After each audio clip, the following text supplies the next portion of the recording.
Hi, my name is Yhunix. You're welcome to Timeout with Yhunix. I hope you're having an awesome time. Where I'm sure about that because it's a wonderful and beautiful. Hi, my name is Yhunix. I welcome you to Timeout with Yhunix. I'm sure you're having an awesome day wherever you are watching me right now because it's a very beautiful and awesome day.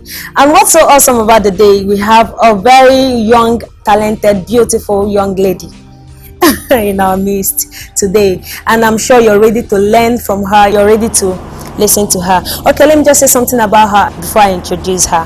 Okay, she has a very passionate drive about changing her society, and she's part of some NGOs, Vision Alive Foundation. She's an entrepreneur. She is into fish farming, agriculture. She's passionate about motivating the youth into chasing their dreams and achieving them. I guess you're already guessing who it is. Of course, it's a very wonderful young lady. Okay, before I introduce her, we'll just go on a very short break, and when we get back, we'll get ready to roll. Welcome back from the break. It's still Time Out with Yhunix, and my name is still Yhunix. All right, are you ready?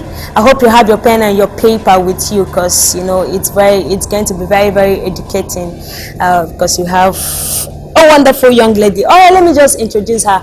I have with me Miss Onyinyechi Ojiaku. Wow, you're welcome, ma. Thank you very much. Welcome. It's nice being on your show. Thank you. Thank you very much. You're very beautiful. I mean. Wow. Thank you so much. You got me blushing. Thank you. Okay, let's get to your first question. I hope you're ready. How do you feel today? Okay, I feel good. I feel great to be here actually. I feel okay. It's an honor to be here, and I'm ready to answer your questions. And if it's helpful to the youth, why not? You can see that passion right there. Thank you very much for coming around. Okay, can you help us spot the difference between entrepreneurs and people who work for others? Okay, you mean entrepreneurs and employees, right? Yeah. Okay. Personally, I think entrepreneurs are people that want something different out of life. Entrepreneurs are people that want more. They yearn for more. They have more to offer. Basically, employees here in our society are people that just, in the morning they step out 6, 7, and then 6 back, they're back. I see that life as status quo. Like, there has to be need for more. There are people that have more to deliver to the society than to just go and do one thing every day of their life. So I see them as people that are driven, passion-driven, purpose-driven, strong people that want more out of life. Yeah, I think that is the difference between entrepreneurs and employees. Entrepreneurs are more driven, passion driven, more dedicated, and they want more out of life. Okay, what about people that are entrepreneurs and employees? Yes, I saw that thing one day. They called it the employedpreneur. I like to see the employedpreneur as an entrepreneur too. Okay. Because once you're preneuring, you're an entrepreneur. Once you start looking to get more, to do more, to be more, you are already an entrepreneur. So even if you're employed, you are an entrepreneur. So the entrepreneurship already covers your employed. So what I'm trying to say is that once you have an entrepreneurship thing going on, you're no longer an employee. Yeah. Okay. So I am sure you're an entrepreneur, and you're too young. Somebody somebody said something to me. He said you're too young to be doing this, and I'm like, okay, what ignited the spark in you to start up your own business? Okay, first of all, when someone is to ask you your age, the person doesn't ask you how young are you. The person asks you how old are you. Even when you want to ask a 5-year-old and he's old, he's not 5 years young. When you want to ask a 5-year-old child how old are you, tell him how old are you. You don't tell him how young are you. So I like to say this, that you are old enough. There is no time that you want to do anything that is young. You are old enough. So to answer your question, what ignited me, I I want to live for more. I like to tell people I want to live for more. I don't like status quo. I like to go beyond ordinary and then add it an extra. So extra, I like to take a step further. And then even in my entrepreneurship, I am into agriculture, fish and cassava flour production. Okay. So I want to go a step further. I don't want to do the normal. So I think that is the first thing that actually ignited my drive towards entrepreneurship, towards deciding to, not to go this way, to go this way. I think I want to see more. I want to be more. That is what. Okay, can you tell me something about the fish agriculture?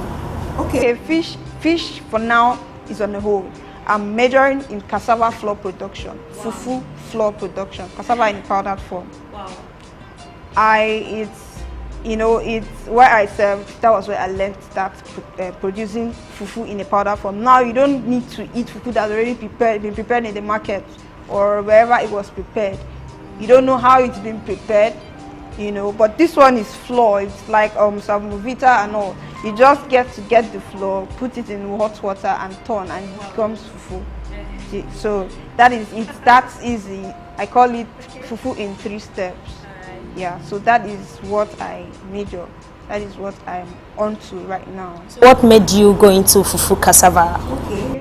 While serving in Ondo State, that was their major handiwork there. So after service, I started to stay back and learn. It caught my fancy, caught my attention. And I looked at it. They didn't package it. They just produced and, So I looked at it and it was good. And I thought this is something that if I package it, I tried to keep it for a while. I did some quality control analysis on it and it stayed a long time. And I'm like, okay, if this can stay, if this has a lifespan of this and it can stay this long, then it can be packaged. And then since it's fufu, it's a better solution to buying already made cassava for fufu and all that. So I thought about it and I said, okay, I'm going to do this. And then that was how I came back from service, and there's no such thing like that here as at then, there wasn't.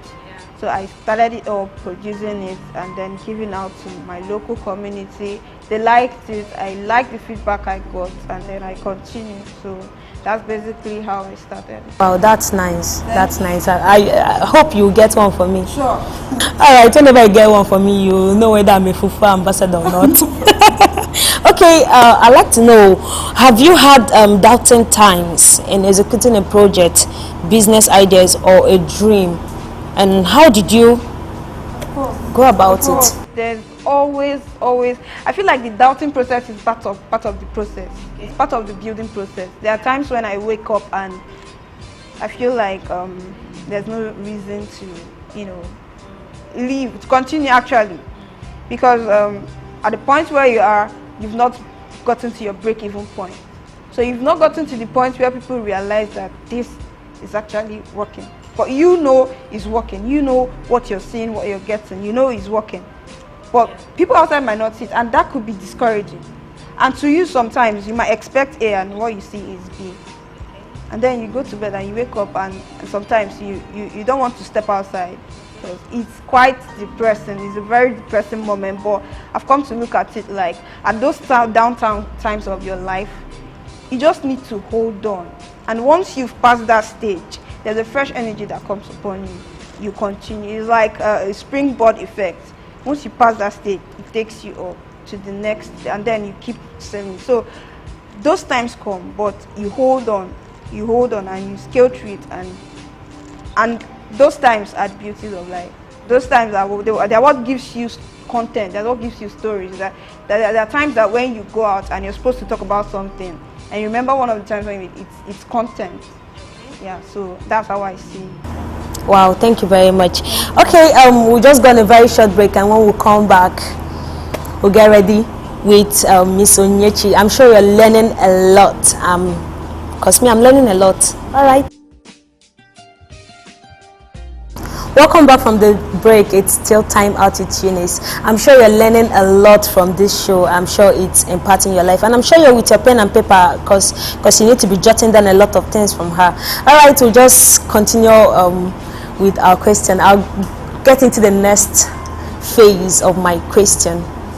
All right. I'd like to know, what is it like trying to inspire the youth around you? Because it's more like that is what you're known for. You love to inspire the youth. You love to you can do this. You can. I love that about you. So what is it like trying to inspire the youth around you through all the various NGOs activities that you're into? Okay, first of all, it's been fun, and then it's been adventurous, and then it's been tough. Now in society, we find ourselves in a lot of young people. A lot of young people like to feel we know enough, So it's when you try to inspire some set of people, it has this feeling of pouring water on stone. Most times it doesn't enter, and that's the tough part, and that is not for everybody. That's like for 30%. The rest of them, it's been fun, it's been exciting. When you do little things that to you probably doesn't really mean a lot, but someone out there sees it as very inspiring, and then it propels the person to do the next thing. When you see that kind of feedback, get that kind of feedback, it's exciting. There's no fulfillment that's more than that. So it gives me this feeling of fulfillment, I feel really wow. So these little things I'm doing are actually making someone get inspired. I know, and I'm like, okay, I think I have to continue because whatever I'm doing that getting me this feedback has to be right. Okay. I like the feeling of fulfillment, the fun, the adventure. Alright. So what's the next step? The next step, I have to keep inspiring. I have to keep working, think strategies, think ideas, that different ways that I need to employ to inspire more people. Wow. Okay, so what's your first outlook for an NGO before you become part of them? Okay, first of all, I look at the vision, I look at the mission, I look at the core values, and I look at my life. Is this what I want to do? Is this the area I want to go into? Can I combine this vision and mission and core values to my life? Does it correlate? If it correlates with my life purpose, I fall in line with it. I work with it, and I like to give my all to something I believe in, So I run with the vision like it's my own because it's in line with my own. So those are the first things I check out before I, run with an NGO. Would you mind telling me your core purpose? My core Purpose, because you're like, it has to be in line with your core purpose. Okay, first of all, I live for impact. It's one word. It's one word that is very big. Now, impact boils down to the next person sitting beside you at any point in time. If you can make this person smile at the lowest point of his life or his or her life, that is impact. In any way, in any form. If you can make this person smile, inspire this person that is next to you at any point of his life, I believe that is impact. Then I want to live to be a voice. I want to be a voice of the voiceless. Wow. So in our society today, the young people don't have a voice, and that is why, basically, this is my youth age. Is a very interesting age of life, and to see in the outside world that we don't have a strong voice that people listen to, it hurts. So as much as I can, I will try to make my fellow youths become a voice that people should listen to. Okay, why do you think the youths don't have a voice, or why do you think people don't have a voice? Okay, the youths. Now I think the youths don't have a voice because a lot of things that happen in society today, they are people that take the final result, and the things don't go in their favor. I can't start listing all of them, the unemployment, the thuggery, everything that happens. We are the ones that it falls on. Okay. So, and it's not like we don't, react to this, we talk. A lot of us use social media, we do some other things, but most times it ends as joke. Some use it as memes. We laugh about it on Twitter and all that. It doesn't go anywhere, and that's because the voice is not as loud to shake things. Okay, what would you want the youths to be doing? I like them to. There's something about synergy. The strongest force in this life is love, and after that is mob. You know, there's nothing like a bond. There's nothing like synergy. Sorry, can you come with that again? I said the strongest force in this life is love. After that, mob. Mob in the sense that a group of people that are bounded with one particular cause. And when a mob attacks you now, they have a vision to beat you up and take you to wherever they want to. And then you're not going to hold anybody. It's a mob. So I'm not saying the youth should become a mob, but I'm just trying to depict the fact that there is a bond factor. So I want the youth to come together.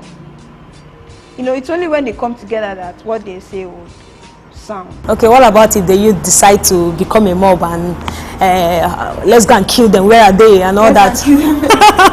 Like, no, that would be very wrong. Then they will face that would be very wrong. Like, what would be they want to go and kill who? The people that are not giving them the voice or whatever. No, that is a wrong approach to it. That would be a very okay. So what would you want them to do? What would you want the youth to be doing? What do you want to see the youth do? There are qualities a reasonable person should have. Like, you know, you waking up and say, oh yeah, everybody come together, let's go and kill them, let's go and kill them. Why don't you come together and strategize a means whereby you do something positive that would cause you your same desired results? Okay. Like, must you come together for something negative and crazy, like killing somebody? You never can tell. I know it happens, and that is the menace now. That is the problem with science. It happens. A lot of young people, and that is why we need to change it. It's not good. Like, you don't have to come together with all the energy you have, with all the ideas, and then you are going to use it to do something negative. And if you're finally caught amongst all, you will go and pay for it because they will nail you. They have evidence to nail. So why don't you divert that energy to positive energy? Why do you have to take it to the negative energy? Okay. So I'm reaching out to them to keep diverting their strength towards the negative okay. side. Yes. Towards the positive side. Positive side. All right. So what kind of positive sides would you want? Because I'm like, you know, most of the youths listening to us are like, what's the positive side you want us to go? What's the direction? What are we supposed to be doing? We're trying our best. We are putting up articles on social medias and all that. We are trying to see what we can do. Now, I'd like to know what positive way would you want, you know? Good. First of all, I like to say that one of our major problems is leadership. And from leadership, every other thing is like a ripple effect. If something comes from the top, it spreads faster than if you're in one corner, in one corner, in one corner, in one corner. I like to tell the youth that our problem will still go back to leadership.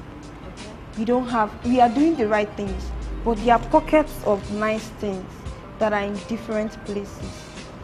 Let us come together and make those pockets of nice things come together as a force, and then let's use it and create something positive. If we are going to use it and say the youths are saying this to this leadership, the youths are saying this is what we want in this leadership that will favor the youths and then favor the society.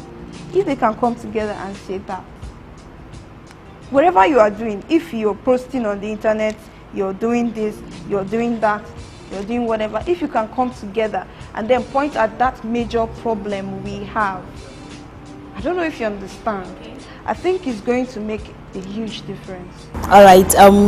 Can you now like tell us something about not too young to run? Okay. Because I know you're part of something. Okay, not too young to run is a campaign. Now, it's a campaign headed by Yaga Foundation at the national level, Yaga Africa. Now, this campaign is a bill for age reduction and youth inclusion in leadership, in governance. Basically, what the bill states is to reduce the age for which people can contest for elected positions. Normally, before you could go to vie for presidency, governorship, you have to be up to 35 and 40. But the bill seeks to reduce it to 30 and 35. 35 for presidency, 30 for governorship. And then House of Assembly, we go down to 25. So at that age, a young person is already building their political career.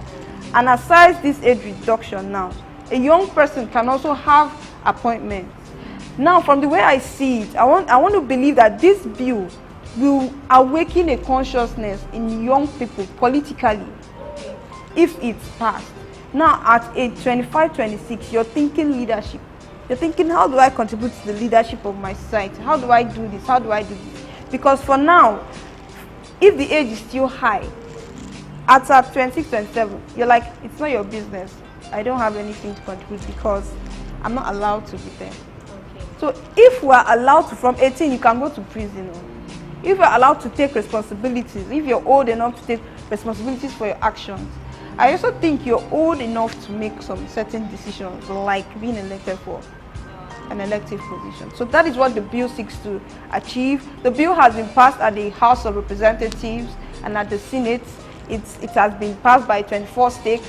I'm the assistant state coordinator of Abia State. It had to go down all the states because for a bill to be passed into law, you need at least 24 states to sign in consent of it. So, but now we have 30 states and the bill is moving. I would have loved you to keep talking. We would love to wrap it up right now. But before you go, I would love to ask you a question. But before we do that, I will just go on a very short break, and when we get back, we'll do that. Welcome back from the break. It's time out with Yhunix. I'm sure you're already waiting for her to fail. You're waiting for her to fail the question, and some people are like, she'll get it. All right, let's see.